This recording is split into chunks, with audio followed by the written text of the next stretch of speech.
vieš, trochu sme sa naťahali, potom sme sa dopichali do riti a trochu to bolo, vieš. So Snoop sme nám to išlo, dali sme si cikuláš po kokoty, no a potom trochu do hrdla a vieš, nemohlo to byť do filmu, ale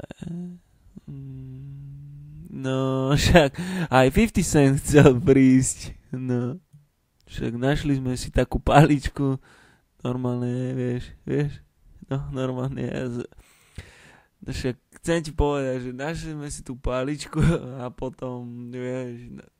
išlo to, 50 Cent ma búchal, Snoop Dogg a normálne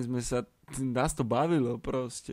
takto sme sa pobavili, mňa to hlavne bavilo, no vieš. Cítil som to trochu ukrivdené voči Snoop Doggu, aj on ma chcel dať do riti, ale vieš, 50 Cent mal taký čokoládový kokot veľký, no a čo som mal robiť?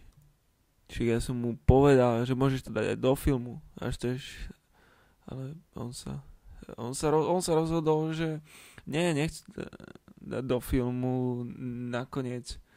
zavolal producentovi a spýtal sa ho, že či by išlo dať na YouTube a že či by to nevadilo našej kariére ako reperom, najväčším reperom, no a oni povedali v podstate, že je jasné, že nebude s tým problém, vaše čokoládové kokoty môžete dať, kde chcete.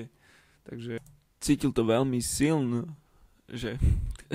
ako to dám na YouTube a takto sa na to budú ľudia pozerať, keď budem silno držať kokot. Takže